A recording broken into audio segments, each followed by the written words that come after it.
नमस्कार। आज एक बार फिर से हम उपस्थित हैं अपने सीरीज को लेकर के। आज के हमारा यह 5वां लेक्चर है और हमारी सीरीज में आप जान रहे हैं कि चल रहा है जो प्रश्न है सर्वाधिक बार पूछे जाने वाले प्रश्नों की सीरीज चल रही है, जो कि टीजीटी, पीजीटी और नीट की दृष्टिकोण से बहुत ज़्यादा इंपॉर्टेंट है। और इसमें से ऐसे प्रश्न हैं जो 99% जिनकी संभावना है परीक्षा में आने की। तो चलिए देख लिया जाए अपने इस लेक्चर में पहले प्रश्न को आज। ठीक है, तो देखिए आज का हमारा जो पहला प्रश्न है वह क्या कह रहा है दोस्त। कह रहा है the pyramid of number of a parasitic food chain in a forest ecosystem.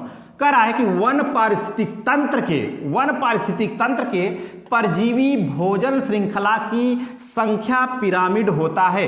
देखिए आप जानते हैं कि जो पिरामिड बनता है कितने आधार पर बनता है, जानते हैं कि होता है क्या। एक तो होता है ऊर्जा का पिरामिड। किसका पिरामिड?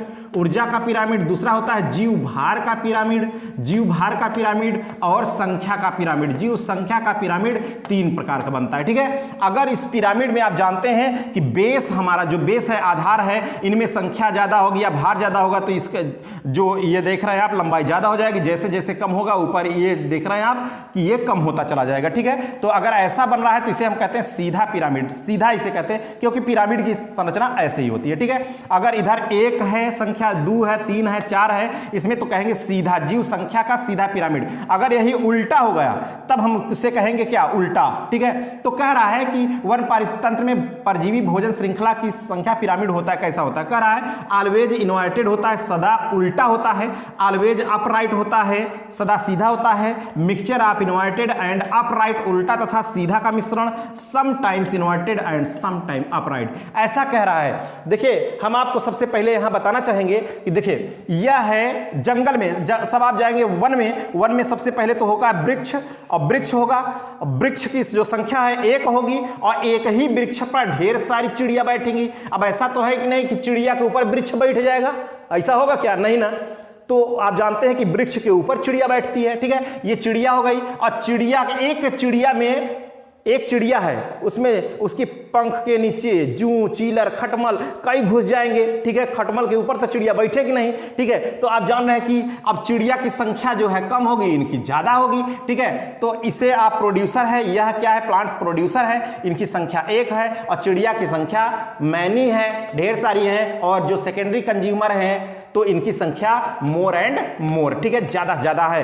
तो अब इधर संख्या ज्यादा हो गई, इधर संख्या कम हो गई। तो ये जो पिरामिड बन रहा है कैसा बन रहा है? उल्टा बन रहा है। तो इसका जो राइट आंसर होगा वह क्या होगा? Always inverted. Always inverted is the right answer. ठीक है, चलिए आज के अपने दूसरे प्रश्न की बात करते हैं कि आज का हमारा दूसरा प्रश्न क्या है, उसको भी देख लिया जाए। देखिए आज का जो दूसरा प्रश्न है, कह रहा है इन इंडिया, भारत में tropical rain forest occur in, Bharat में उष्ण कटिबंधीय वर्षा वन पाए जाते हैं। भारत में उष्ण कटिबंधीय वर्षा वन पाए जाते हैं, अर्थात जानते हैं ये सदाबहार वन। और जानते हैं कि कहाँ होंगे सदाबहार वन? जहां ज्यादा से ज्यादा बारिश होती रहेगी हमेशा।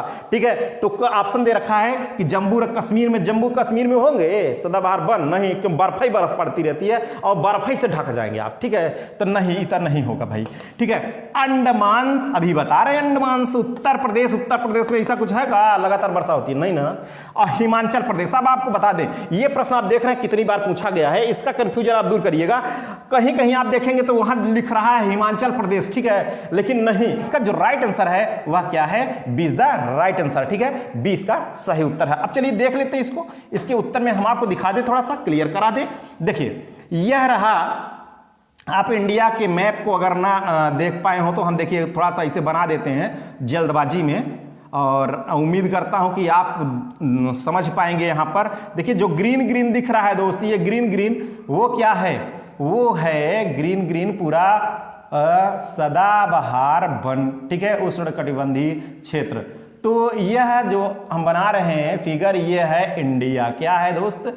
ये है इंडिया। ठीक है, और ये आप बना रहे हैं जो मुंडिया इसकी, ये है क्या? आप देख रहे हैं कि ये इंडिया हो गया।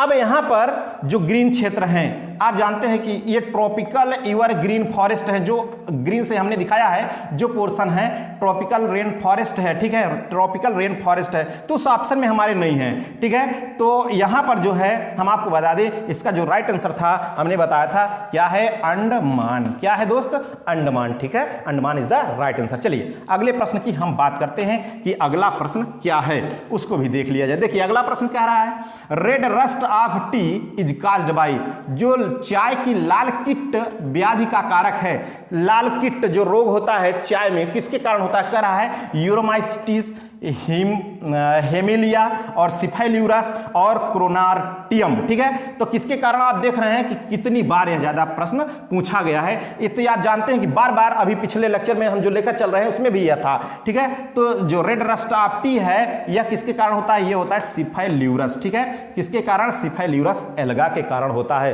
ठीक है। चलिए अगले प्रश्न की हम बात करते हैं कि अगला प्रश्न क्या है, ठीक है। अगला प्रश्न, प्रश्न नंबर 4 कह रहा है the disease caused by Synchytrium endobioticum, ठीक है, सिनकाइट्रियम इंडोबायोटिकम द्वारा उत्पन्न आलू का रोग है, मतलब आलू में सिनकाइट्रियम इंडोबायोटिकम के कारण कौन सा रोग होता है, ये ऐसा कह रहा है लेट ब्लाइट ऑफ पोटैटो होता है आलू की पछेती अंगमारी, अर्ली ब्लाइट ऑफ पोटैटो आलू की अंगेती अंगमारी, पछेती अंगेती आगे पीछे, ऐसा कह रहा है। देखिए और क्या कह रहा है, वर्ट डिजीज ऑफ पोटैटो आलू का वर्ट रोग, और purple top roll of potato आलू का पर्पल टॉप रोल, ठीक है, ऐसा कह रहा है। देखिए ये देखिए कितना बार है भाई, बहुत बार पूछा गया है। तो हम आपको बता दें इसका जो राइट आंसर होगा वह क्या होगा, सिनकाइट्रियम इंडोबायोटिकम द्वारा आलू का जो रोग होता है वर्ट डिजीज। क्या होता है दोस्त, वर्ट डिजीज ऑफ पोटैटो। अभी वर्ट डिजीज ऑफ पोटैटो है क्या, देखिए क्या है,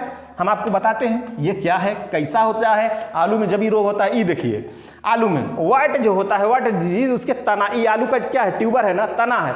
आप देखिए पूरा आलू है, इसमें आलू में क्या करता है, मार गुचमुचिया जाता है भाई, है ना, मार गुचमुचिया जाता है आलू में। तो जब मार गुचमुचिया जाए, देखिए ये ऐसे टाइप की अपनी भाषा में कह रहे हैं भाई, अभी कोनो भाषा नहीं है कि गुचमुचियाना, ऐसे कहते हैं मार।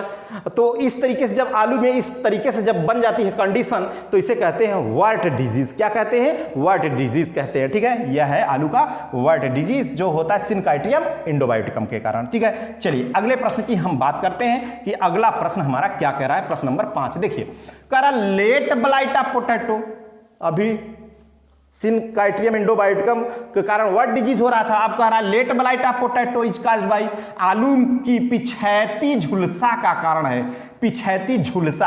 अभी क्या है पिछैती झुलसा, समझ रहे हैं, किसके कारण होता है, कह रहा है सिस्टोपस के कारण, फाइटोप्थोरा के कारण, अल्टरनेरिया के कारण, अस्टिलैगो के कारण। अब देखिए लाइनियों देख लीजिए कितना लाइन लगाया है, समझ रहे हैं। तो ये किसके कारण, इस आलू की पिछैती झुलसा के कारण होता है, तो पी से पिछैती, अब पी से फाइटोप्थोरा, ऐसे समझिए, समझ रहे हैं, पिछैती झुलसा ये फाइटोप्थोरा, ठीक है। इसका राइट आंसर क्या है, B is the right answer. अब देखिए इसका, ये देखिए शक्ल देखिए थोड़ा सा, ये इसकी लीफ है, पत्ती है, अब इसमें जो है झुलसा इसकी पत्तियां झुलस गई तो मार चुरमुरा जाती है, मार ऐठन वैठन आ जाती है, चुरमुरा जाती है, समझ रहे हैं, इस तरीके से कंडीशन आ जाती है इसकी ये। तो इसका राइट आंसर क्या है, फाइटोप्थोरा, ठीक है, फाइटोप्थोरा। चलिए अगले प्रश्न की तरफ बढ़ते हैं। अगला प्रश्न हमारा क्या कर रहा है, प्रश्न नंबर 6 की तरफ बढ़ते हैं। अब प्रश्न नंबर 6 पर चलने से पहले हम आपके लिए 2 शब्द आप बोलना चाहेंगे, ठीक है। तो चलिए हम आपको बताते हैं 2 शब्द, अगर आप हतोत्साहित होते हैं, आपका मनोबल उतना नहीं बनता है, तब कैसे आप अपने मनोबल को बढ़ाएंगे।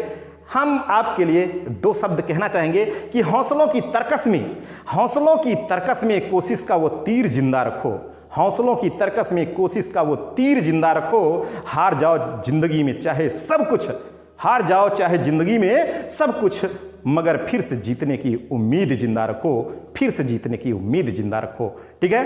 अगर हौसले बुलंद हो तो आंधियों में चिराग जलता है। मैं आपसे बार बार कहता हूं दोस्त, अपने हौसलों को मत तोड़िए, ठीक है। चलिए क्यों नहीं फाइट होगी ये परीक्षा, फाइट होगी ये परीक्षा नहीं, इसका बाप फाइट होगा, इसकी माँ फाइट होगी, इसकी माँ को अपनी माँ को हूं, ठीक है, तब फाइट होगी, ठीक है। रेस्पेक्ट देना हमारा काम है। देखिए प्रश्न नंबर 6 करा the technique for the production of monoclonal antibodies is called, ठीक है। यानी मोनोक्लोनल एंटीबॉडीज एक ऐसी तकनीक जिसके कारण प्रोडक्शन होता है, जो उत्पाद बनता है, क्या बनता है? Monoclonal antibodies. ठीक है, मोनोक्लोनल एंटीबॉडीज का उत्पाद की टेक्निक क्या कहलाती है? कह रहा है ट्रांसग्रेशन, हाइब्रिडोमा और साइब्रिडेशन और हाइब्रिडाइजेशन। ठीक है, तो हम आपको बता दें इसका जो राइट आंसर है वह क्या है? इसका राइट आंसर है हाइब्रिडोमा। ठीक है, hybridoma is the right answer. चलिए अगले प्रश्न की हम बात करते हैं। अगला प्रश्न क्या है? देखिए, कह रहा है 7 नंबर। खंसियों परेशान कर देती कभी कभी, ये को मजा आता है, लगता है, समझ रहे हैं, घुस जाएगी यहाँ तक, कहेगी गुरुजी को परेशान कर दीजिए परेशान, समझ रहे हैं। अब क्या करें, पकड़ नहीं पा रहे हैं, नहीं इसको पकड़ लेना जो खसिया कर रहा है तो मारे का लाता ही लात मारेंगे, समझ रहे हैं। लेकिन कोई बात नहीं, हम गुस्सा कुछ ज़्यादा हो जा रहे थे। ठीक है, आप लोग ऐसे नहीं करिएगा दोस्त। ठीक है, चलिए बात कर रहे हैं। कभी कभी आ जाता है, जब ऐसे माइंड में आ जाता है। तो देखिए क्वेश्चन नंबर 7 का कह रहा है TI plasmid used in genetic engineering is obtained from. आनुवांशिकी प्रौद्योगिकी में प्रयोग किया जाने वाला TI प्लाज्मिड प्राप्त होता है। यानी जेनेटिक इंजीनियरिंग में जो प्लाज्मिड प्राप्त किया जाता है, अर्थात कौन प्लाज्मिड? TI प्लाज्मिड जो प्राप्त किया जाता है जेनेटिक इंजीनियरिंग में, कौन है? कह रहा है इस्चेरा कोलाई, एग्रोबैक्टीरियम राइजोजिनस। ठीक है, और कह रहा है Bacillus thuringiensis, Agrobacterium tumefaciens, Agrobacterium tumefaciens.